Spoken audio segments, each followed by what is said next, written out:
안녕하세요. 매일매일 습관처럼 매일헌법 정인영입니다. 제가 노량진에서 강의를 방문강의라는 학원에서 하고 있어요. 그 다음에 프라임이라는 학원에서는 경찰 간부 또는 승진 강의를 하고 있는데요. 간혹가다 길 가다가 마주치시면 인사해 주시는 분 너무 감사합니다. 제가 솔직히 말해서 저는 여러분을 못 보고 여러분은 저를 보니까 여러분이 저를 먼저 반갑게 이렇게 인사해 주셔야 제가 알 수 있거든요.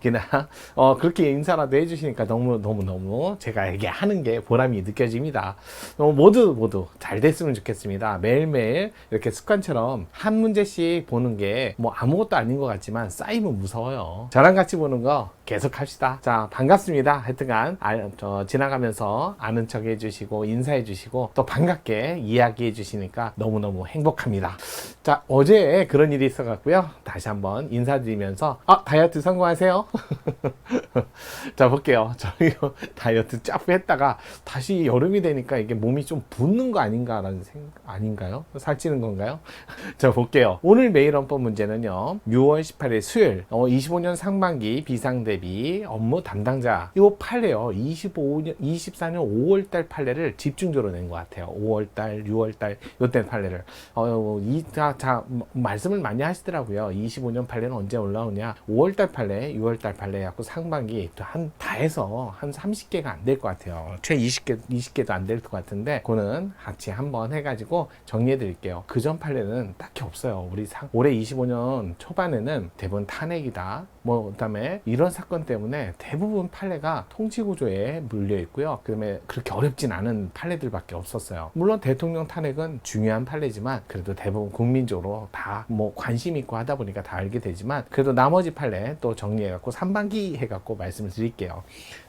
작년에 하반기는 솔직히 말해서 헌법재판소 재판관이 모두 7분이 안 되셔갖고 판결을 낼 수가 없었어요. 그러니까 결정례를 낼 수가 없었죠. 그래서 8월 이후에 판례가 거의 없습니다. 아예 없죠. 불가능하죠. 그러다가 이제 1월 달부터 조금씩 나오기 시작한 거였어요. 근데 1월 달, 2월 달, 3월 달 아주 중요한 판례가 있었기 때문에 중요한 사건이 있었기 때문에 헌법재판소가 모든 사물을 뒤로 미루고 그것만 우선하다 보니까 판례가 많이 쌓이지 않았어요. 조금 기다려주세요. 자, 오늘 문제 기본권의 직업 자유 한번 살펴볼게요. 자, 볼게요. 직업의 자유에 대한 설명으로 옳은 것을 고르세요. 맞는 질문 고르라는 거죠. 일단은 먼저 살펴볼게요.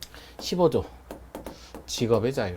자, 이거 5차 개헌 때 처음 우리 헌법에 들어왔습니다. 5차 개헌 때 들어왔는데요. 이 직업이라는 게 개념상 계속적인 영리활동에 해당되기 때문에 만약에 일시적이다. 그러면 직업에 들어갈 수 없고 요거는 10조 일반적 행동의 자유권 일로 가셔야 되고요. 영리활동이니까 무상이다. 이것도 마찬가지요. 10조 일반적 행동의 자유권 일로 가셔야 돼요. 행동의 자유권으로. 그래서 일반적 행동의 자유권은 의미 있다, 의미 없다, 위험한 스포츠, 일회적이다, 대가 없이 하는 거 모두 다 들어갑니다. 하지만 직업이라는 건 계속적 영리활동으로 봐야 되고요. 하지만 공공무해성은 요거는 직업을 결정하는 요소로 보지 않습니다. 이렇게 정리하시면 좋을 것 같아요. 그래서 공공무해성, 공공의 해가 돼도 퇴폐, 사행성 이런 것도 직업이 된다는 거죠. 게임, 환전업 이런 것들도 직업이 된다. 다만 거기에 합당한 책임은 좀 지셔야 돼요. 우리나라에서 솔직히 말해서 고급 스포츠, 골프 이런 것들도 직업을 갖는 분들이 있잖아요. 거기에 맞는 그렇다고 해서 그분들이 공공무해성, 공공의 해가 된다는 건 아니고요. 그건 다양한 직업, 다양한 자유를 원래부터 누려야죠. 다만 거기에 합당한 책임은 당연히 행위자가 책임지는 건 당연합니다. 자, 그래서 직업의 자유, 직업에는 요 개념을 먼저 보시고 그 다음에 내용 겸직, 이직, 심지어는 무직업의 자유도 있습니다. 자유도 있고요. 여러분 많이 아실 거예요. 경쟁의 자유. 자, 직업의 자유에 경쟁의 자유가 포함되는데 얘는 구체적 기본권이기도 합니다. 그래서 별도로 법이 없어도 헌법을 근거로 해서 국가에게 요청할 수 있는 그런 내용이 됐다. 직업에는 많은 내용이 들어가죠. 그렇지만 이건 아니다. 내용이 아니다. 이건 아니다. 어떤 거요? 특정 직책. 그 다음에 보수. 지역, 그 다음에 정년 보장, 이런 것들은 들어가지 않습니다. 이런 건 조심하셔야 돼요. 또 심지어는 직업의 자유에 뭐가 빠졌다? 25조로 빠져있는 공무단임권, 이게 따로 규정이 돼 있으니까 단임권이라는 규정이, 기본권 규정이 따로 있으니까 공무원이라는 직업은 더 이상 15조에 없다는 것도 같이 알아두셔야 돼요. 자, 그다음에 자, 성질이라고 얘기하는데 기본적으로 상대적 기본권의 성질을 갖고 있기 때문에 제한을 받습니다. 상대적 기본권이고 그다음에 주관적 공권성과 객관적 가치 질성성도 같이 함께 갖고 있고요. 그러다 보니까 이제 제한을 받을 수 있다. 제한이 가능하다.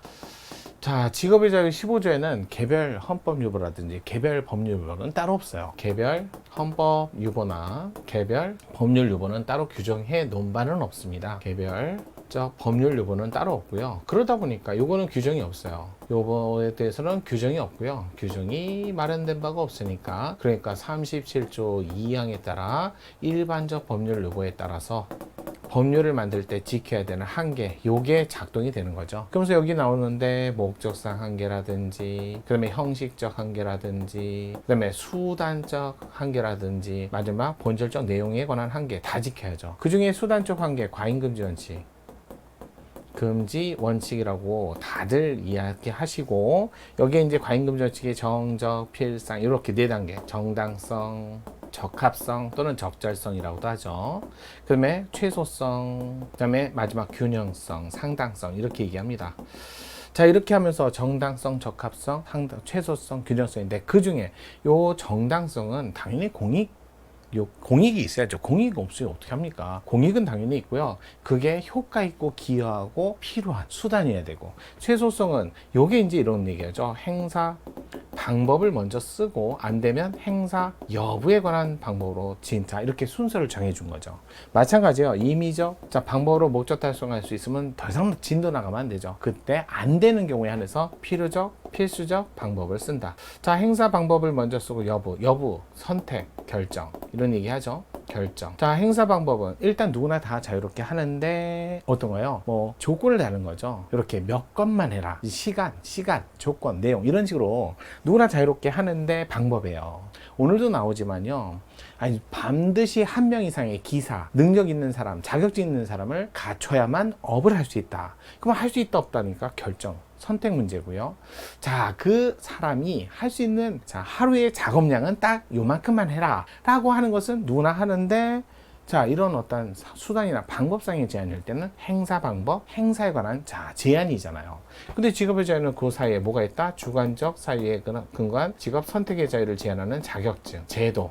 이거는 자격증 시험 제도는 이건 입법 형성의 범위가 넓은 법률 세계 문제잖아요. 그러니까 여기서는 자의적 합리적 이유가 있다 없다. 입법 자량이 넓다. 하지만 자격증 시험 제도를 통해서 통제하는 곳이야. 그러다 보니까 1단계 행사 방법, 2단계 주관적 사유에 근거한 직업 선택의 자유를 제한. 마지막 3단계 가서 뭐 한다? 아이고, 결정, 선택. 그래서 객관적 사유. 이렇게 갖고 직업의 자유를 제한하는 단계 논리를 과잉금지 원칙 중 최소성 원칙에 구체화다. 이렇게 표현을 합니다.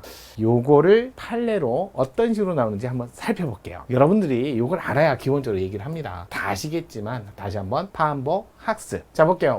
옳은 것을 맞는 지문을 골라봐라. 1번 직업 분야에 관한 자격제도, 시험제도. 이거 법률상 권리 문제예요. 헌법상 기본권 문제가 아니거든요. 그럴 때는 합리적 이유, 유무를 가지고 너의 차별 취급에 대해서 논의한다. 또는 합리적 이유를 갖고 수단이 적합하다, 적합하지 않다. 이렇게 하니까 논의하는 거죠. 자격요건 취소에 관한 내용을 어떻게 설정하실 것인가. 폭넓은 입법 재량이 부여되어 있으므로 자격 취소로 인해 직업 선택의 자유에 대한 제한이 과잉금지 원칙에 위반되는 여부를 판단함에 있어서 다른 방법으로 직업의 자유를 제한할 경우 비하여, 그러니까 다른 방법으로 직업의 자유를 제한하는 방법에 비해서 얘는 폭넓은 재량이 있으니까 그럴 때는 입법을 했을 때 그걸 엄격하게 심사하면 안 되죠. 유연하고 탄력적인 심사가 필요하다. 이거 맞는 지문이에요.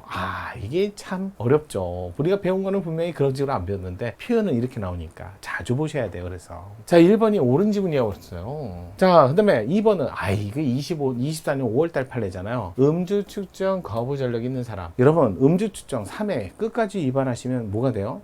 끝까지 안 보시면 그럼 면허 취소예요. 음주 측정 끝까지 거부하면 면허 취소되는 건 당연한 거 아닌가요? 자, 음주 측정 전력 있는 사람이 다시 도로교통법 44조의 음주운전 금지 규정을 위반해서 자동차를 운전해서 운전면허를 정지, 음주운전 정지 사유에 해당됐을 때 아무래도 음주로 인한 피해가 크기 때문에 음주 측정 거부 전력 있는 있는 사람이 음주 운전을 이유로 정지를 받았을 때는 강하게 제한을 해야겠다. 그래서 면허 취소를 해버리는 거예요. 필요적 취소. 그렇다면 운전을 직업으로 하는 사람 입장에서는 직업의 자유가 될 거고요.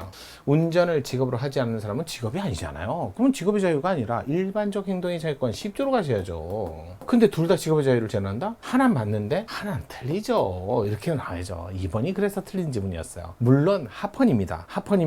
그러면서 운전을 직업으로 하는 사람과 운전을 직업으로 하지 않는 사람 사이, 또는 음주 측정 거부하고 음주 운전하고는 분명히 본질적으로 다른 것이니까 비교 집단 설정도 안 돼요. 그래서 평등권 논의는 아예 심사도 안 했어요. 그래서 음주 측정 거부자는 2번을 하던 3번을 하던 끝까지 거부하면 면허 취소됩니다. 그러니까 여기서는 뭐만 따지는 거야? 음주 측정 거부자가 다시 음주운전을 했을 때, 그것도 정지사유, 음주운전, 이것만 따지는 거예요. 음주 측정 거부는요, 언제 걸려도 끝까지 3번 기회 줬는데 거부하면 필요적 면허 취소예요. 그래서 반하지 않는다. 결론은 직업의 자유가 아니라 업으로 하지 않는 사람은 일반적 행정의 자유권, 직업으로 하는 사람은 직업의 자유. 3번 보존과학업자로 하여금 동산이에요. 부동산 말고요. 이렇게 물건들을, 그게 문화재라는 거예요. 그러면 그런 문화재 수리하는데 비용이 많이 들까요? 비용은 별로 안 들어요. 근데 문화재 수리는 중요하잖아요. 그러니까 비용은 많이 안 들지만 빠르게 처리를 하려면 숙련공이 필요하죠. 5년, 10년, 7년 이런 식으로 숙련공이 필요한 거예요. 그런데 그러다 보니까 보존과학업자로 하여금